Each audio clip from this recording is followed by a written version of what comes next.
All right. Well, greetings and salutations to everybody out there in YouTube land. I'm your host once again, Dan Thornton. I want to thank you all for tuning in today, Friday, for today's Lions Talk Live Morning Show edition. If you haven't yet subscribed to the channel, please consider doing so. I think we're about, I don't know, 30, 35 away, something like that, from hitting 4,700. And if you could help us out, make that happen, surely would be appreciative. Also, while you're watching the show, if you're enjoying it, don't be afraid to hit that thumbs up button. Really helps the channel get out there and other Detroit Lions fans to discover it. So if you can help other Lions fans help themselves to a little bit of morning talk with Lions Talk Live. All right, as some of you may and may not be aware, outside of being a coach, outside of being a scout and a YouTuber, obviously.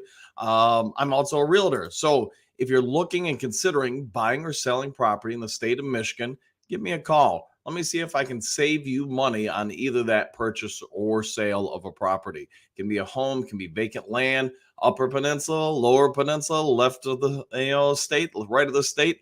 Even if you live in other states, give me a call. Let me see if I can work on your behest. Use over 30 years of knowledge and wisdom built up in the industry to help save you and your family some money. And who doesn't like saving money going to the holidays? All right.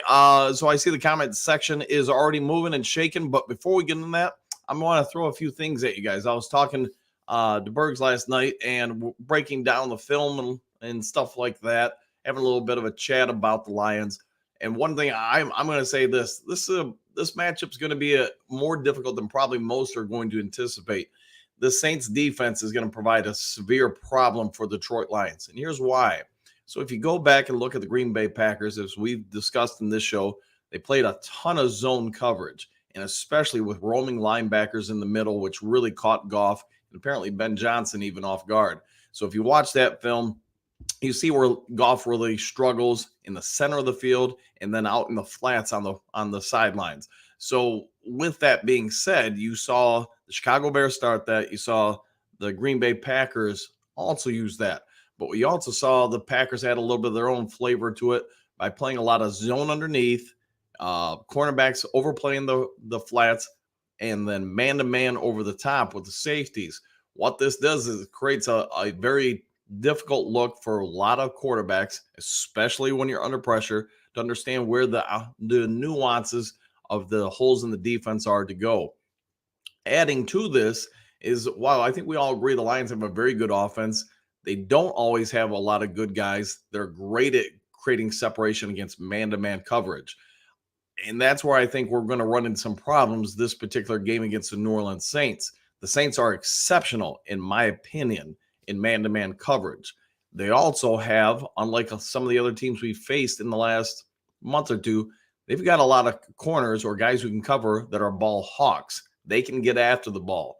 So if you have guys that aren't great at separation and now you've got a quarterback under duress where maybe that pass is just a little bit off, there's a real opportunity here. The turnover woes of the Detroit Lions offense could continue Sunday. Now, the plus for Detroit is the New Orleans Saints defense is not overly good at stopping the run. I mean, obviously, you could look back to last week and say, man, Atlanta ran over them. We should as well. Well, that may be the case. If we were forced into obvious passing situations, this is going to be a big test of Ben Johnson. Can he put Jared Goff and the Detroit Lions offense in a position to succeed and not have to play from behind? All right, with all that out of the way, let's go ahead and get into the chats.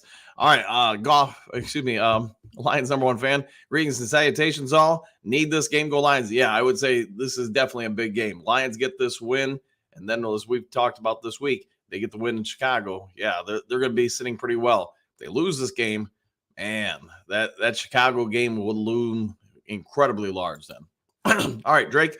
We sign anyone yet to help with the pass rush? Holmes is cheap. Unfortunately, no, I don't think we have. Not anybody who's going to significantly help. And yeah, Dollar General Brad is very cost efficient. I'll put it that way.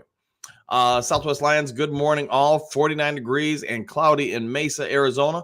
Well, look at the bright side, Southwest. It's not 30 or 18 degrees. So try to take it with a grain of salt there. But have a good morning either way. Mile marker, good morning and welcome to December, the month of hope and despair.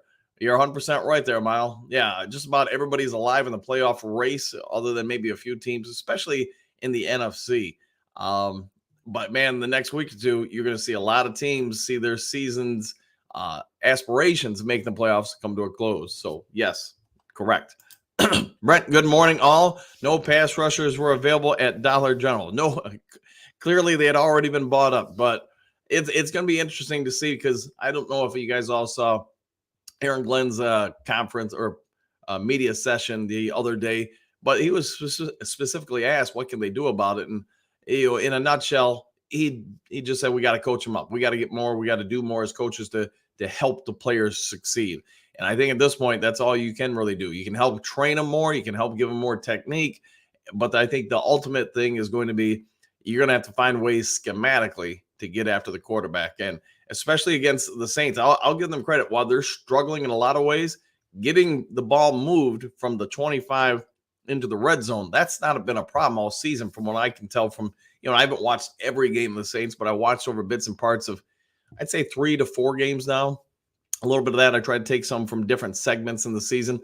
And I'll say this, they can move the ball. It's just for whatever reason, they get into the red zone, that offense struggles. And, I can do a deeper dive into why they struggle, but, maybe I'll save that for tomorrow or even Sunday morning. That way you guys got something to talk about and chew on while you're waiting for the game. Troy, what do you got morning from Mexico City? Dude crew. I've been not in Mexico City. I've been close to it. And let me tell you, Mountain Dew is horrible there. It's terrible. Southwest Lion. I want to see creativity, disguise, and schemes and aggressiveness from the Lions defense from the beginning. More hits, sacks, turnovers, make QB uncomfortable. Don't wait until too late. Yeah, and Southwest, I think you and I are on the same page with that. For whatever reason, Aaron Glenn seems to be very passive at the start of games and not assertive. And then later in the games, he seems to, probably because of necessity, come out and be far more aggressive. I would say that, yeah, it would probably be, in my opinion, the Lions' best move to be aggressive throughout the game because they don't have the personnel up front to be able to just sit back and rush 4 or 5 guys and get to the quarterback. Excuse me for that. Phil, you had a nice day traveling to the UP. I haven't done it yet. It'll be probably next week, it looks like. But yeah, that'll be a long drive. That's going to be 12, 13 hours there and then about that back. So it's going to be a haul. Pat Rock, Seattle the playoffs. They're not mathematically eliminated, but I'm going to say this: their chances of getting in took a big hit last night. I mean, they're on the wrong side of the 500 line. All right, Southwest Line, the playoff race is getting crazy. Teams with even 8 losses are still in the running for a playoff spot. They are. I guess the question is going to be, what is their realistic expectation to get in at that point? But at this point, there are a ton of teams still in, and who knows? I mean, there are a lot of games left. Somebody's going to get in. Somebody's going to win a tiebreaker. It's going to be interesting to see how far down the tiebreaker ladder some of the teams have to go in order to say, all right, we got an advantage here, not there. Man, those rooting guides going into the last couple of weeks of the season, those things are going to be pretty intense, I'm going to guess, for some teams. All right, Big M, good morning, Dan. Hope all is well with you and yours. Same to you, Big M. Question, any word of Bruce Irvin plays on Sunday? No word I've heard, and my guess is week to week until he gets his chance to get up there and then proves he deserves to be there. They're probably all going to be Sunday calls. So who's the active, inactives? Of course, I guess the other counter to that would be on Fridays. So days like today, if you have word that he's on the plane going with the team, then he's probably going to be active. They're not going to have him travel just if they don't think he's going to be active. So that's a good point you got there, Em. Dean, what do you got? Seems like every team other than 2 or 3 have a chance at the playoffs still. You're right. And let's be honest. This is what the NFL wanted when they set up current formats for the playoffs. They wanted games and teams to be as meaningful as long as possible in the season. The NFL does not want an 0-16 team. They don't want a 16-0 team either. Why? Because as close to parity as you can have means every game counts. The fan bases are engaged. You got higher sales. You get the idea. Viewership's up. Everything that they could want out of those games matter. you get to the teams that are 16-0, you get to the last, I don't know, 3 or 4 games of the season, they almost have no meaning to those teams other than just to preserve the perfect streak. They're probably gonna long since have their number one seed locked up, their division locked up, etc. Just like the counter that is the 0-16. I mean, they get to 8-0. It's hard for viewers to keep watching because they know that they have no chance unless you're just going to be fantasy footballing it or watching player development or coaching development. It just loses its luster. Randy, what do you got? Lions need to run the ball to win. That is New Orleans' Achilles heel. I would agree. Yeah, if you can have success running on them, that's going to make things a whole lot easier for Ben Johnson and Jared Goff. Additionally, it keeps our defense fresh. Lions win 28-21. I'll take all that. JDC, what do you got? Morning all from the swamps of the UP. Yep. Good morning to you. And are there really swamps in the UP this time of year? Aren't they all kind of a little frozen over? But you would know more than me on that one, man. Boo Boots, good morning, Dude Crew. Good morning, Dan. Good morning to you too. Hopefully you're having a great one. Gun guy, start hooker and cut Goff. Same old Lions stuff. I would say yeah, but that's part of the fan base. Hey, we've talked about on this show before. The backup quarterback's always the more exciting guy, because that person's done no wrong at that point. So it's easy to root for him. Big M, Lions need to come out and set the tone with running the ball, which will set up play action pass. Do you agree? Your thoughts? Yeah, I mean, 100%. The only thing I would say, Big M, is you and I, everybody knows the Lions want to run the ball. The Saints also know they're not the greatest at defending it. That's why I like it better when you do play action on first down and then don't stay on a script. That's one thing I do love and hate about the NFL is the first 10 to 20 plays somewhere in that range are all scripted. And I just think you do a disservice to the offensive line and the offense when you do that, because you got to see what the formations are in. Now, I can say that in that the Packers knew exactly what they were going to get out of the Detroit Lions defense. But that also goes down to my point about being predictable. I think you can run the ball at them. I just want to do what's going to be best for the offense. You go to that line of scrimmage on that first snap, and you see this, that, or the other thing when you're doing your pre-snap reads and adjustments. If you're saying, hey, we've got a good setup here for a play action pass deep or intermediate routes or whatever it may be, and yet you're still going to run the ball, to me, that's not great coaching. But they don't ask me. But I do agree with your point that setting up the run and the play action would benefit this team. All right, Tess, what do you got? Jim Coach, all right. Thanks for all you do. Thanks for watching. I hope you're having a good one. All right, Randy, have to make Derek Carr uncomfortable in the pocket. Yes, and I think they need to try to do that with every quarterback because, Derek Carr, he might not be the greatest quarterback in the league, but he's a comparable one. He can do things. He can chew up a team if you sit there and let him just have 3, 4, 5 seconds to go through progressions. Eventually, somebody's going to be open. And that's been my problem for a couple months now with Detroit Lions D. You are so passive. You are not putting any kind of pressure or duress on quarterbacks where they got to think on their feet. And you know what? I see that guy open, but maybe because I'm under pressure and about to get hit, the pass is a little bit off to the left, the right, a little bit behind him. Maybe I throw it a little bit too soon. All those things come into factor. When you just sit and let Jordan Love or whoever, just be comfortable in the pocket, they're going to be a lot more successful because when you're at peace, you are more successful. You make the right reads, you make the right throws on time and stuff. And that's one thing. I mean, I'm probably not telling the Lions coaching staff stuff they don't know, but they've got to figure it out. Otherwise, this will be a problem and probably cost us a few more games going to the playoffs. And from there, oof. Anyways, all right. Southwest Lions should use more two-back sets throughout the game. Use Rodrigo and Reynolds to spell Gibbs and D Monty.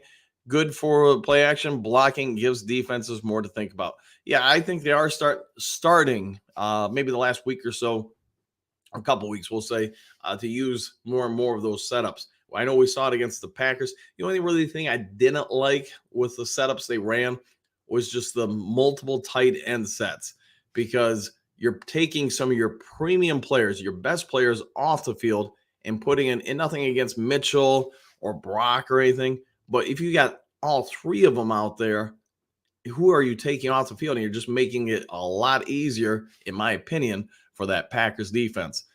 I mean, they know more than I do, but that's just my dime store wisdom, I guess I would say to them. All right, Bendigo, what do you got? Greetings and salutations, all. Greetings and salutations to you too. Big M, is Jonah playing Sunday? We need him back in the lineup. I believe he will. Based on yesterday and the day before, I don't see any reason why he wouldn't. But ultimately, he's going to have to be the judge of it. If he's on the plane today taking off, then he's probably playing. They're at least high probability, I should say. So, yeah, pay attention to that. JP, what do you got? Good morning, Coach. Good morning to you, too. Hopefully, you're having a do one. Bergs, good morning. Lions Faithful and Dan the Man. Good morning to you, Bergs. And good conversation yesterday about this game. Southwest Lions. While Lions waiting to see if Goff can finish season strong and lead them to wins in the postseason before contract extension. He needs a strong supporting cast to be successful. Yeah, and let's make no mistake about it. In his 2.5, I guess you could say over the 2.5 years now in Detroit, one thing's become clear. When he has time in the pocket, Goff is dang good. He's very good. When he's pressured, and especially time and time again, he gets shaky. I guess that'd be the polite way to say it. He gets shaky in a heartbeat. So therein lies the problem. If you feel like you can protect him, the vast majority of the time, then you've got something there in Jared Goff. If you're going to ask him to handle pass rush, getting hit a lot, then you know what? He's probably not somebody you want to invest a ton of money into. And that's where the front office is going to have to make choices. I'll give Goff credit. He's shown, I think, all of us this year and last year, he'll take a hit and make a throw, but just don't ask him to keep constantly taking hits and making throws. That's where I think he mentally and emotionally breaks down a lot. And I get there may be other factors that have affected him in recent weeks, the contract talks, among other things, who knows? But I'll say this, you're going to have to make some choices. Can you invest enough money in that O-line to protect him and keep weapons around him? Because if you can, you've got one of the better quarterbacks in the league. If not, you've got, Jekyll and Hyde at quarterback.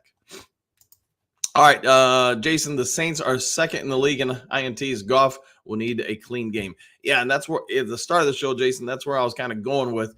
If you watch their coverage ability, they're pretty damn good at man-to-man principles and getting after things. The other part is any pass that isn't on time is probably getting a house call. It's getting picked, and that's one of the advantages of the man-to-man coverages is you force quarterbacks to throw in tighter windows. The disadvantages of playing man-to-man is if you do have good comparable offensive weapons that can run, crossing patterns or anything of that sort, you're going to get open.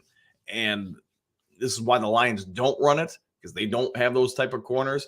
But also one of the problems facing Detroit is the vast majority of their offensive weapons are not overly sound at beating man-to-man, especially press man-to-man.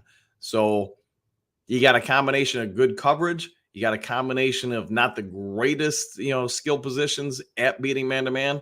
And now you got a quarterback that doesn't do well under pressure. If the Saints can bring the heat on him, this is probably my biggest worry of the game. Does the game come down to a rattled quarterback in recent weeks having to consistently face pressure and complete passes on time to guys that are going to be open, but maybe only slightly open? That's not a good recipe in my mind, but hopefully I'm wrong. Hopefully the Lions just score 50 points in the first quarter and can probably take the next 3 quarters off. All right, Dominic, good morning from Texas. Cowgirls won. We go handle business on Sunday, 52-26. Wow. I will take that. I will take that big time. Let's go Lions. That would be a heck of a score, man. And fantasy football owners everywhere would be bemoaning, probably not putting in the Detroit Lions players in their offense or their teams. Big M, does AG have scheme to stop New Orleans offense? He has had plenty of time to come up with a plan. Oh, boy. To me, he's got some good schemes, except one thing. He's just not great at designing things consistently to get pressure on the quarterback. And some of that, I'll be flat out honest, some of that is I think he's just more conservative as a coach. He does not want to send more than 4 dudes after the quarterback. He does not want to expose more parts of that zone that they primarily play.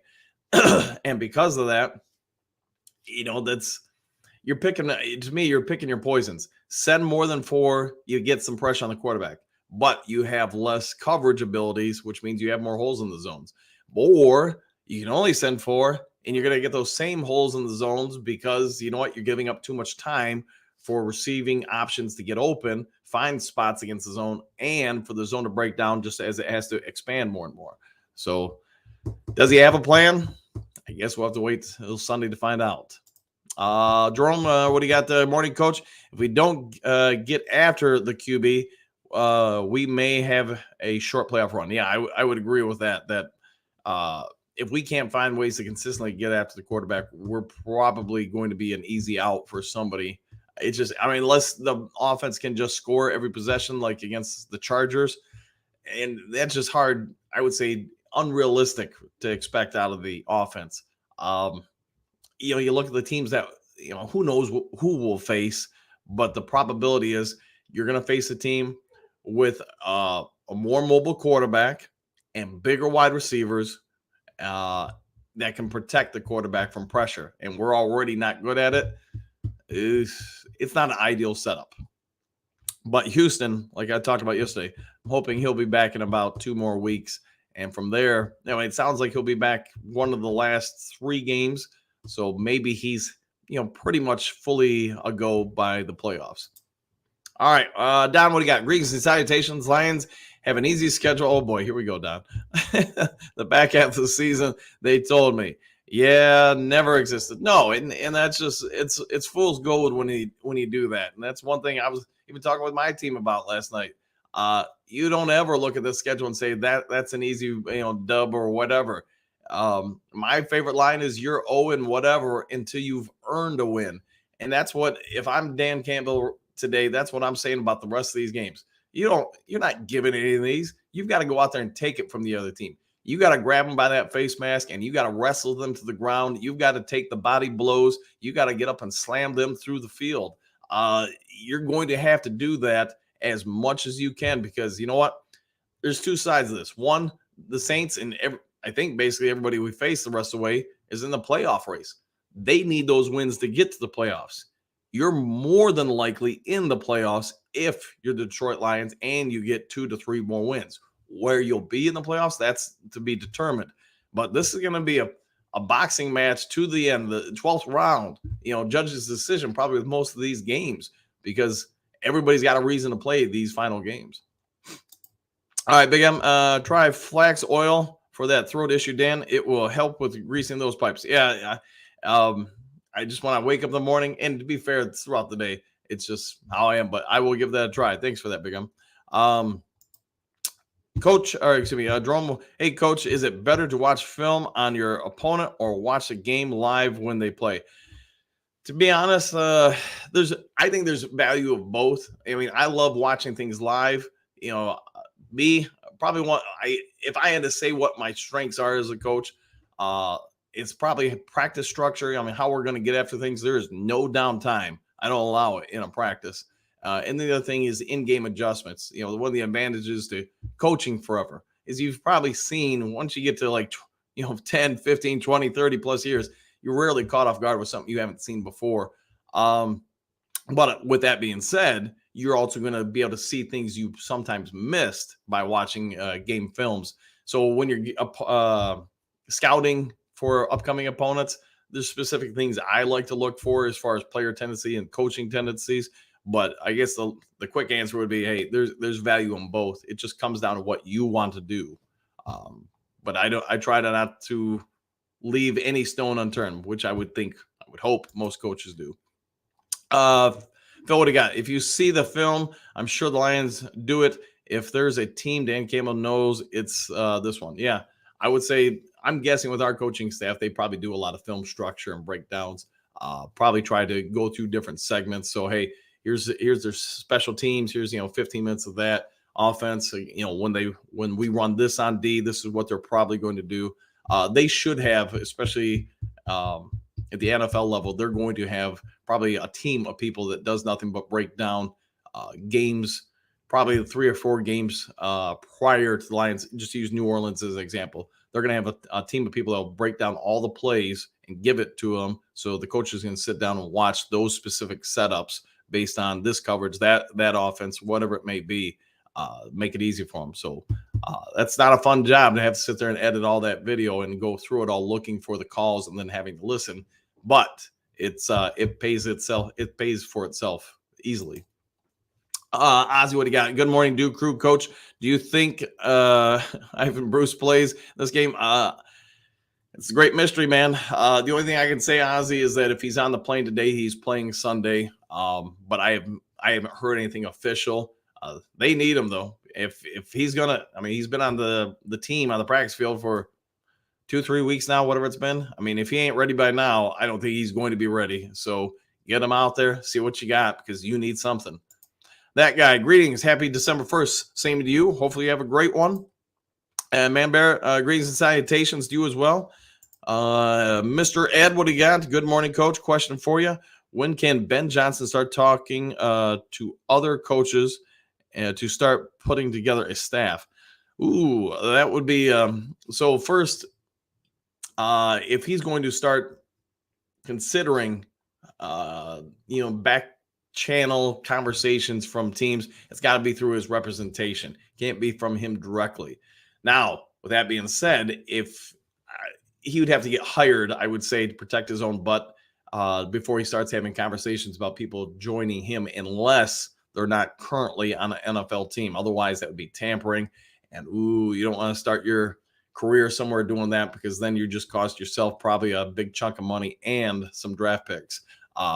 Maybe in real severe situations, get a kind of a punishment or a ban or something like that. But so once he gets hired and the season's over, he could probably start talking with people, at least outright.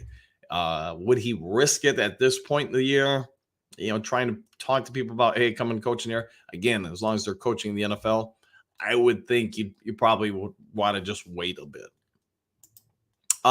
Big M, what do you think about signing Marcus Peters, cornerback recently released by the Raiders? All for it, man. All for having some veteran leadership. Plus, he adds a little bit more size. I do know he's had a history the last season or two with some back issues. But man, same reason why I wonder why we didn't make a trade at the trade deadline, or sign a couple free agents to try to help out this team. I don't get it. It's not what I would do. The only rationale I have for you, Big M, is that in order to do that, you probably do have to free up some salary cap, which means you got to renegotiate some contracts. And basically, at that point, you kick the can down the road on some guys you may be cutting anyways. So that's the best I could give you why we haven't done it. Glenn, what do you got? Good. Detroit Lions linebackers need to step up big time. Yeah, and they're going to be tested. More than likely, Anzalone's not playing this game. So I'm going to say, even though I think he's done okay on a steady pace, getting better. Dr. Detroit may disagree with this, but I will say I do think Jack Campbell has improved throughout the year. He's still a rookie, still going to make mistakes. Derek Barnes, you want a game to really kind of jump out and make your stock rise with the team. This is probably it, because they're going to need one of those two, if not both of them, step up and, like you're saying, have a big game. All right, Southwest Lion. Dan, I think not having Isaiah Buggs in the lineup is having a negative impact on the defense as a whole. Assuming he is not hurt, they need to get him back out there. I don't think he's hurt. You guys have heard my spiel on, what I found out happened and passing on to you guys. You've also heard me say that, hey, in my opinion, this coaching staff can be a little stubborn. And I think being contested by an athlete, a player, probably wasn't great. And you're probably trying to make your point with things. Boy, I guess it's a tough situation for all parties, because, Buggs, whatever it was, like a month ago now, where he got into it with Aaron Glenn in the face. I get it. Okay. You have to show some discipline towards them. And, probably the same thing is what ultimately happened at the start of the year as well, if you remember that. But they're clearly better with him. It's just, I don't think this coaching staff's going to, unless they absolutely need him due to injuries, I don't think they're putting him back on the field. And is what it is, I guess, at this point. Steve, what do you got? Do you think the offense feels added pressure because defense is struggling so much? Yes, 100%. You can all say, players can say, coaches can say, one side of the ball doesn't pay attention to the other side of the ball, and that's BS. It totally does. If it's just the players are just as human as you or I. If if we're all sitting there going, man, the Lions offense got to put up some points or we ain't got a chance today. Let me tell you, we're human. We see it with our eyes. It's not like somehow there's magical fairy dust that blinds the people on the sidelines, the offensive players. They know what they have to do, and there probably is some extra pressure. So it's part of it. But why I think the offense is struggling, kind of talked a little bit about it, Steve. It's just the people have found some chinks in the offensive armor for the Detroit Lions, and now you're seeing everybody copy it.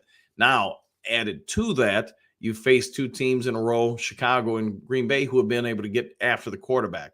Make no mistake, that's a big part of it.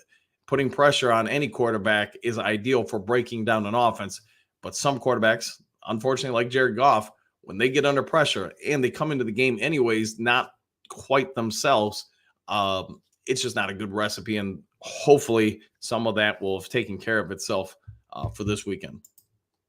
JDC, Coach, I see you will be in Steve Mariucci and Tom Izzo's home turf on Iron Mountain. Yeah, I'll be up there. It sounds like it'll be next week. I'll be up there showing a couple places for sale. So I've got to iron out the dates and times for that. All right, Southwest Lion, how much of player development is on the player and how much is on the coach? And how would you rate Ben Johnson and Hank Fraley versus AG and John Scott? Ooh, this is a deep dive question you got there.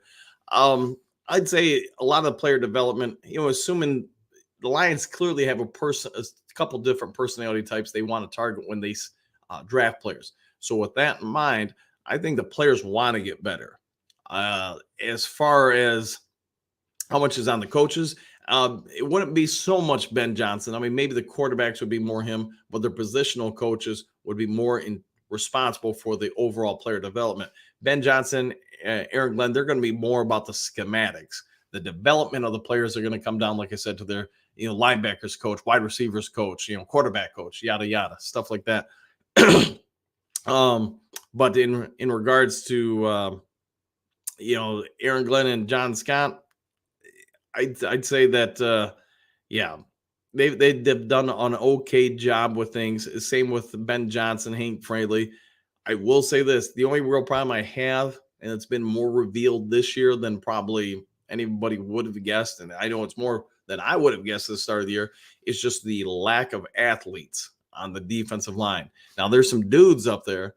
There's some powerful guys that can do certain things, but getting after the quarterback, splitting one or two offensive linemen and then getting leverage on them because of their athleticism to get to the quarterback, that's been the problem. And when you look at last year, one of the reasons we simply had more pass rush last year is because, right, wrong, or different, James Houston is an athletic freak. He's not the 1% of the planet when it comes to athleticism. He is the 0.1% of the human population on earth that can do what he does with his athleticism, with his bend, his ability to contort his body, maintain power and leverage while having his knees go at an angle, his hips. And he's just a wonderful athlete, man. But when he's out there, or was out there last year, that pulled, as time went on, that pulled more and more blocking coverage away from Aiden Hutchinson and towards James Houston, which also opened up pathways for Lee McNeil, Kaminsky, etc., because you can only send so many blockers after so many guys.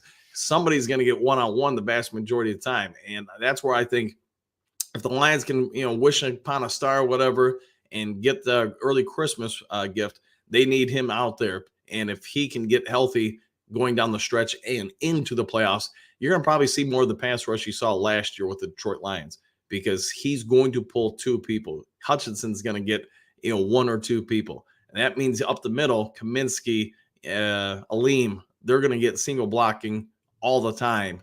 And you're going to be able to collapse the pocket on most quarterbacks. So let's all hope that happens. And Southwest, hopefully that answered your question for you. All right, Mr. Ed, who has more to prove in this game? Goff, Hutch, Ben Johnson, or the whole team? Goff's got to right the ship. Let's be honest with that. But a lot of that comes down to Ben Johnson putting him in good situations. I will say this: I didn't think Goff was horrible. Not probably like most people last week. I do think running some of these new offenses and setups. So you probably practice these things for 1 or 2 days in practice. You got a guy who's clearly going through a moment in time where he's not fully himself, I guess, last week's game. And now you're going to put him under pressure and ask him to read and remember everything on the fly with only maybe a day or two's of practice. I put a lot of last week's struggles for Goff and the offense on Ben Johnson. But the whole team, to end it, Mr. Ed, the whole team's going to have to step up here and say, hey, we need to right this ship. It can't just be one guy that takes the heat. All right, one funky morning all. And the reason you don't like Mountain Dew from Mexico is because it doesn't have corn syrup. This is true. And other cheap ingredients. The U.S. uses so many crappy ingredients. Yeah, you're 100% right. I love Coca-Cola from Mexico. The Mountain Dew just doesn't do right. But I'll also say this, man. You go overseas, you go into Europe or a couple spots in Asia that have a Mountain Dew. Yeah, man, it looks like those glow sticks that, you shake up and break. It is terrible. I had an assignment in one in Pakistan, whatever. I had to walk like 5 miles to a place on my app that said had Mountain Dew. I got there, man, and it was terrible. It was, I was so disappointed, man. Good, Dr. Troy. Good morning, all. Good morning to you too. Ozzy heading to the game in New Orleans tomorrow from Atlanta. Go Lions. What is that? Like a 6-7 hour drive? Maybe a little bit more. I don't know, man. I'm trying to do the math in my head, so don't hold me to it. Single Dads Club. Good morning. Good morning to you. Hopefully you're having a good one, man. I haven't seen you in a couple days. Southwest Lions, 17 games plus postseason is a lot of games. Lions need to get more players in the mix and give their higher use players like Hutchinson more rest. I've been screaming that all season. Hutchinson in recent weeks, he just looks tired. He looks fatigued. And I get the last game, last snap against Chicago. He probably just said, you know what, whatever I got left, this play, 1, 2, 3, go. And that he got it done. But throughout the games, you could see his hips are slowing down. His footwork looks a lot more flat. So when you watch the feet plant, they're all down. They're down heel to forward, and you see the signs of somebody who's they're running on fumes at this point. He needs a break.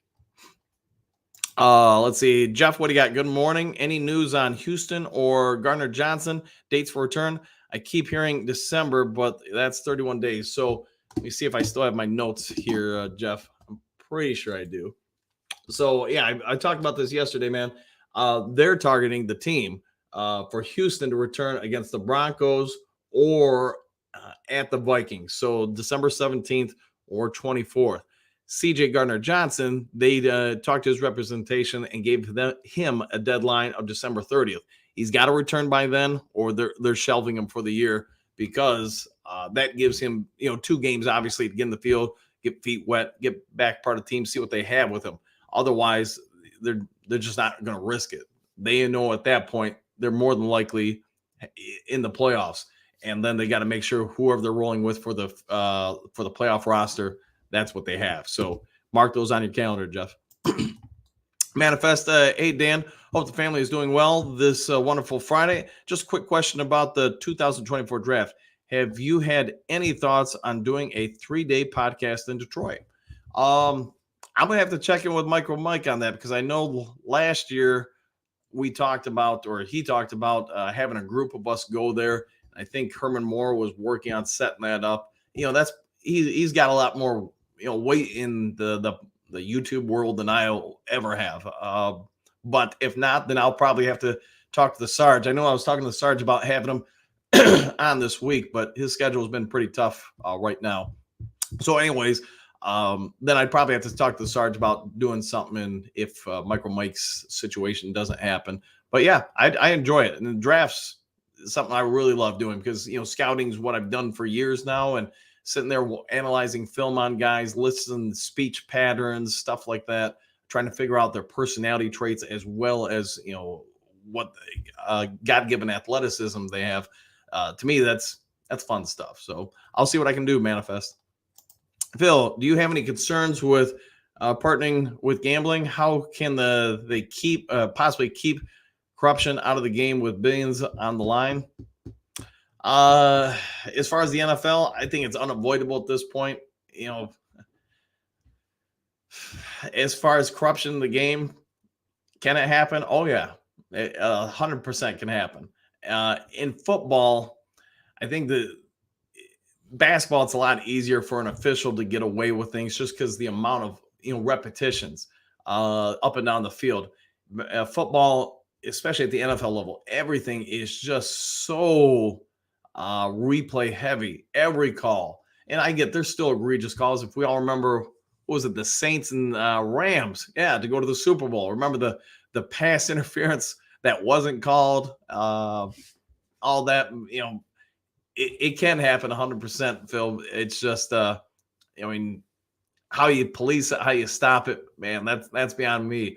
You're going to need one heck of a workforce and a whole lot of money just to police that. And then you got to hope that it's not some sort of JFK Warren Commission moment where, the Warren Commission looks at it and says, hey, I'm not going to get into it, but yeah, it's definitely possible. All right, Dr. Trey, I'm hoping Hooker is able to take this team over next season. That almost $50 million in savings would keep building this team. You are correct on that. If he isn't that guy, then keep rolling with tiny hands until we find one. To your point, Dr. Troy, if you look and don't hold me to this, man, because I'm doing it in the morning without my due, and it's I don't have any sheets in front of me, but I want to say in the last 5 years in the NFL, there's about 60 to 70% of the teams that make the postseason because they have a quarterback on a rookie contract. So yes, you're able, to your point, invest a lot more money into other parts of the team, so the team overall is sounder. I think we talked about it yesterday, man, that we were saying I think there's probably a good correlation between 2 weeks ago, contract talks breaking off between Goff and the Lions, and B, Hendon Hooker now returning to the field. No, I do not think Hooker is going to take over the team this year. Goff's got 1 year left on his contract.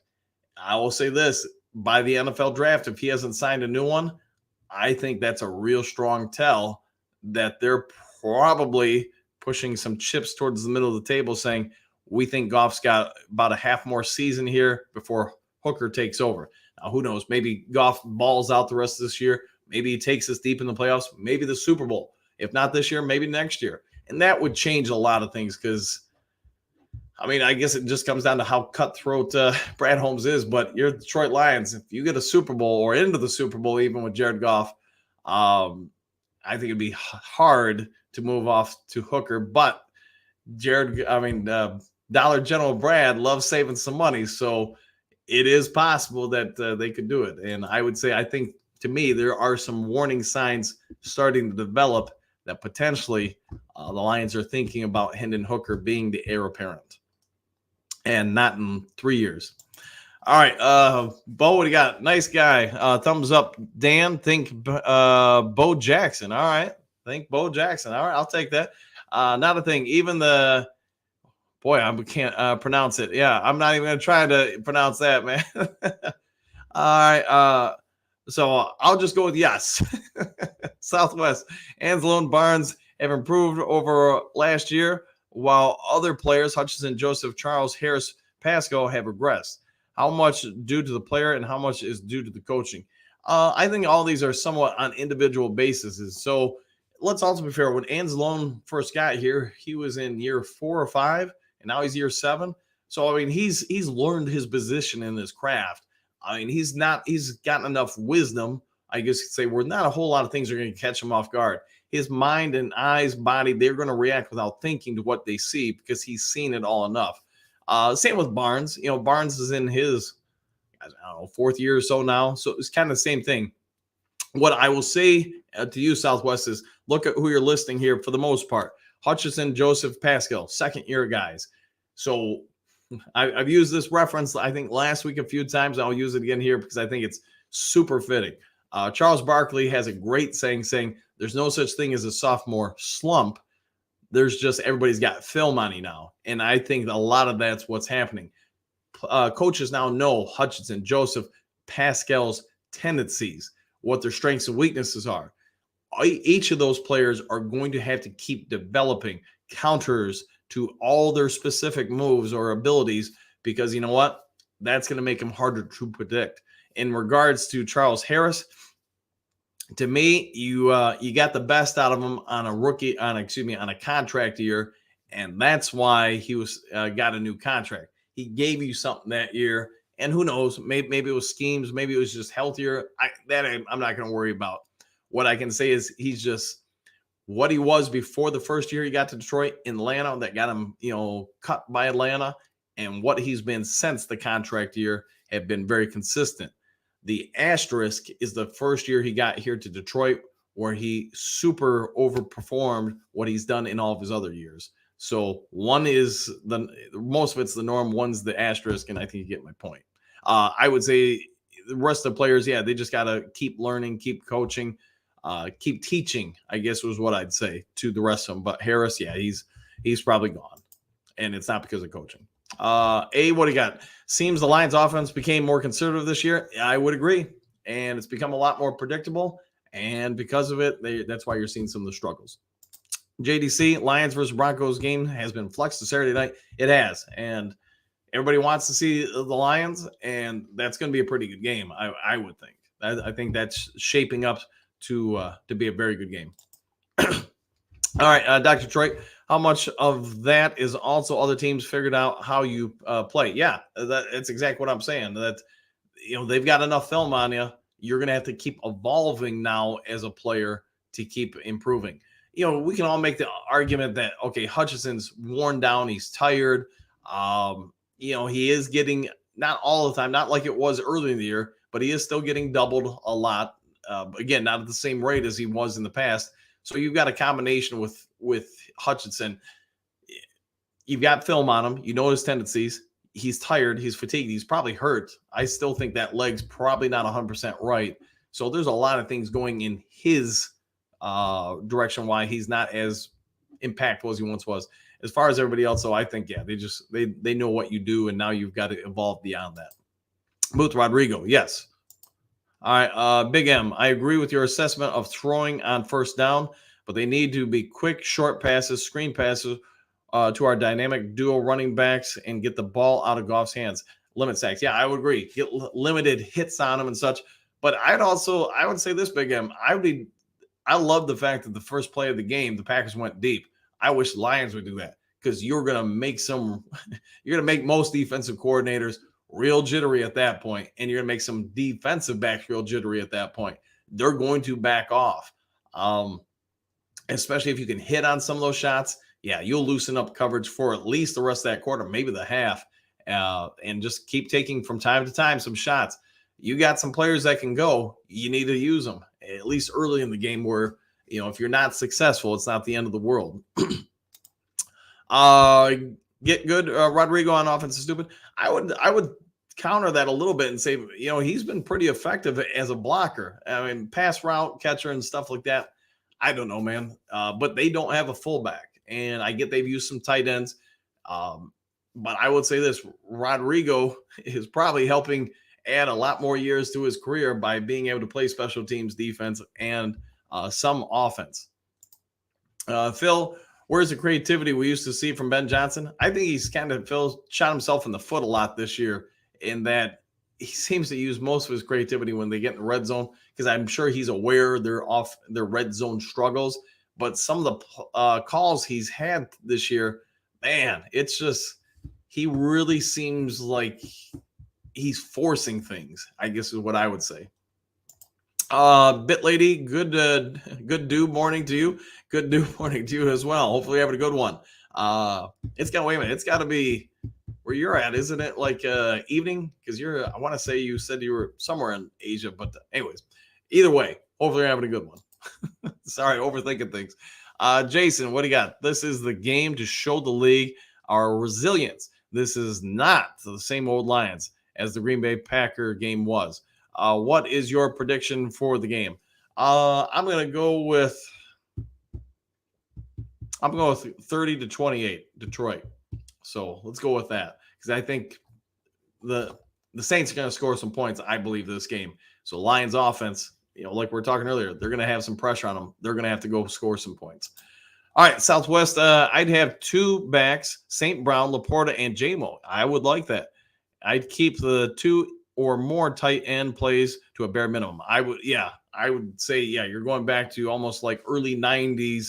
Was it the Great Lakes offense, if you remember that, with Scott Mitchell and all that. It was a good offense, and it was difficult to defend, but a formation like that, Southwest, I think you're keeping the vast majority of your better players on the field. So I'm all for it. Throw the ball into Sewell. Let's have some fun. Yeah, might need to. So we're gonna have to get more creative in different areas. I think we all remember that game last year we caught it, and that was a hell of a moment. All day, what do you got? I already figured out what Holmes was doing. See how far Goff would take this team. Yeah, he's probably seeing what really can he get out of him, and hopefully the rest of the year he returns to Goff of last year, early part of this year. That would be great, and it's going to be best for Goff. But make no mistake, the Lions are putting Hendon Hooker on the practice field to see what they have with him, and they may figure out in these 21 days, hey, he's not the guy, he's not this, he's not that. But that's also part of what they're doing. Sorry, it's flying in front of my face there. Run the ball. Yes, Dr. Detroit, I would agree. Run the ball and pound it on them. Jennifer, good morning, coach. Super Bowl or boss. All right. I'll go with that. I like it. Thanks for that, Jennifer. All right. Bet lady, you see the Lions practice to try to practice ball preservation and protection. I saw Goff running through it, and it was like going through the gauntlet. He was quite intense. Good practice. Yeah, they're going to try to coach him up on ball security a little bit more. If you watch him under pressure, and I get he's trying to throw some passes sometimes, it's one thing when you're pulling your arm back to the pass and somebody hits you blindside, and there's not much you can do to coach that up because the quarterback has got to go through that motion to throw the ball.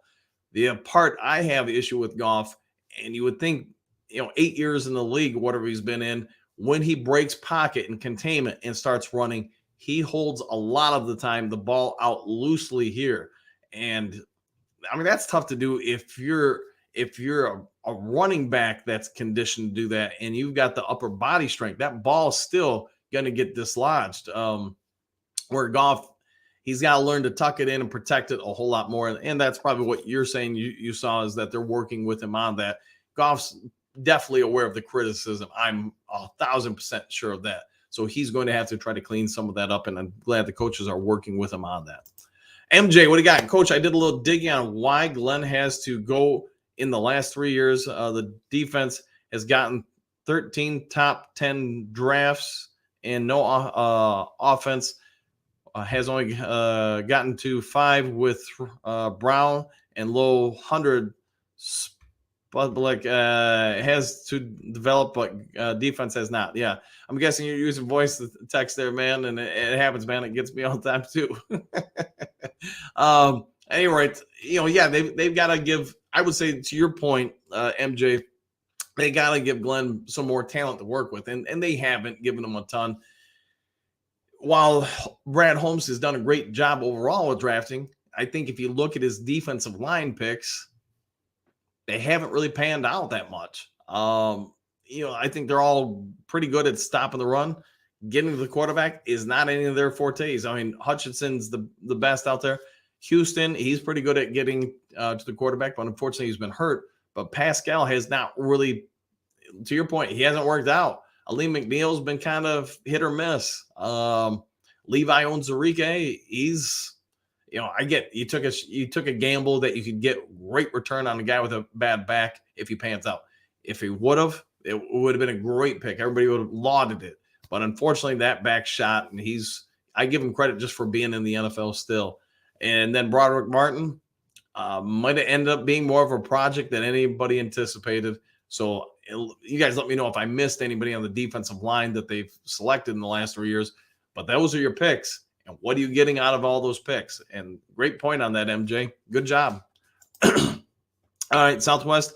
The best coordinators put their players in positions to be successful and camouflage deficiencies in their personnel. No team is without deficiencies, but the best coaches cover them up. I agree. And that's where you're probably seeing the lack of experience with offensive and defensive coordinators at times, with some of not being able to disguise things. But in Aaron Glenn's situation, yeah, he's got to find a way to get his best personnel on the field and get maximum return out of it. I mean, that is the job with the coach. That's not on players. That's on the coach. Eduardo, what do you got? I want to see JMO getting targeted deep early so the defense can start playing us differently every time we target him. The coverage shifts to him. We need to do that. I would agree. Early in the game, get out there and get throwing and take some shots. You know, you've got weapons. You got to use them. And you've got to get some of the defensive coordinators start adjusting to what you're doing, not them imposing their will on us because we're not going to adjust to them. I agree, Eduardo. All right, Don, what do you got? If Hooker takes over, what is realistic win total to even know if he's the guy? We win 11 games this year. Anything under 9 people will call him a bust at quarterback. I would agree. There'll be pressure with it. And that's what I'm saying. They're using this 21-day window to see what they have with them, to try to get some kind of realistic expectation for this guy. Now, next year, that's what I'm saying. If we don't re-sign Goff to a contract extension by the draft, that's a strong tell, at least to me, that they're going to make Goff go through this contract. And you know what? You've got one more season. You prove yourself, we'll resign you. If Hooker proves himself, they're rolling with him. And I'm not going to say it's right or wrong or indifferent. It just seems to be how they're going to be doing business. So maybe I'm wrong. All right, Southwest Lions. We need the Lions defense and Jared Goff that we saw in the last 10 games of last year. If we can get that from Goff and the defense, this team could be on a serious roll. Yeah, we could. But I do think a lot of that's going to come down to you got to get James Houston back on the field. Right, wrong, or indifferent, he seems to be the answer to all the Lions' defensive woes as far as getting somebody else who can get pressure. And we also need to keep in a grain of salt with that when he first gets back on the field, I mean, he's not going to have a lot of endurance. He's not going to have his full strength. It's going to take, a game or two to probably get him back into the flow of things. So I would say when he gets back, limit some expectations. Southwest AG desires to protect secondary with four-man pass rushers, actually exposing them. Virtually any NFL quarterback will find openings if he's not pressured. I'd agree. Tim Boyle would be able to pick apart our defense at times because Tim Boyle would have 3 to 5 seconds on average to throw. And is Tim Boyle a good NFL quarterback? No, he's not. But you give him that kind of time, somebody's going to get open. And if he's not completing those passes, then yeah, Tim Boyle is just a bad quarterback. All right, Dr. D, Don Burr, we would have $50 million plus after we cut more bums to get what we need to make a successful team. Yeah, I mean, you've got a good point. If they decide to go that way, Dr. D, that, yeah, you're going to have a lot more money to play with. I don't remember Hooker's contract offhand, but being a third-round pick, I mean, I think we all get it's not going to be overly burdening on the team. So you are right. You would have more. Don, I am really not too interested in a 9-11 win team every year, but losing playoffs early or wild card, just not into that. I would agree. Yeah, we saw that in the 90s, and there's something to be said for, hey, you're relevant, but it's almost like the end of the story. So you got to take your chances to be successful, and that's where I really wish Brad Holmes would have went out and got 1 or 2 pass rushers for this team, because I think this team has got a lot of real good parts other than pass rush. Phil, have you ever won a championship coaching, Dan? Yeah, I've been fortunate. I've won a wee bit over the years. So yeah, I've won some championships. Been to the Final Four a few times, even some other championships where I've lost. So I've been a little lucky as a coach. I'll put it that way. All right, Southwest Line. If there is a statistic for how quickly teams hit sack quarterbacks, but Lions are near the bottom. Yeah, they're. I mean, to be honest, they're towards the top in pressure rates. A lot of that, even though I've kind of given Hutchinson some flack here for saying he's worn down, he's a little injured and stuff. He's not as effective as he once was. He is among the leaders in the NFL in getting pressures. It's just he's not able to finish. A lot of that is, though, because when you collapse the pocket on the quarterback, guy A may get the wins and push the quarterback. Most quarterbacks, unless they're just terrible, are going to be able to step up and avoid the first pass rusher. But there's nobody to clean up then. So Hutchinson's causing the pressure. The quarterback stepping up or stepping over, there's nobody there to now put him on the ground. Nobody else, conversely, is getting wins to push the quarterback away from him or them and towards Hutchinson either. So it's very much a symbiotic relationship between the defensive linemen. And unfortunately, we're just not having much success with any of them at this point. All right, a couple more here. Ooh, it's already been an hour. Man, this thing's flown. Don Burr, 50 million is only good if we are winning. If Hooker comes in and wins 7 games when Goff won 11 the previous year, we'll let Goff go. Oh, boy. Yeah, drama. Yeah, I agree. You're going to have to make some choices, and that's the tough part. Whatever choice they make, we're all going to have to go with it and just say, kumbaya, that's it. I see your point, Don, about it. I also see Dr. Detroit's. What's going to be the right answer? The only way to find out is to do it and see what the team does on the field. If we keep Goff, we pay him, whatever, we'll just say $50 million a year. He wins us, 10, 13 games plus a few playoff games. That was the right call. If, you say bye to Goff and you invest all that money into the rest of the team and Hooker performs, and, again, same scenario, you win 11, 13 games or whatever it is and some playoff games, that was the right call. There's no way for any of us to know what the right call is until we put that product out there and see how it performs. All right. It's after 8 o'clock. I've got to go get a do and get ready for work. So I want to thank you all for tuning in today to Lions Talk Live. If there's some breaking news the rest of the day, of course, I'll get it on the mic to you guys as fast as possible. If you haven't yet subscribed, please consider doing so. I think we're about 35 away from hitting 4,700. So if you guys can help us hit that before kickoff on Sunday, I sure would be thankful. Otherwise, enjoy your day. Hit that thumbs up button, and we'll see you all on the next Lions Talk Live. Take care, all.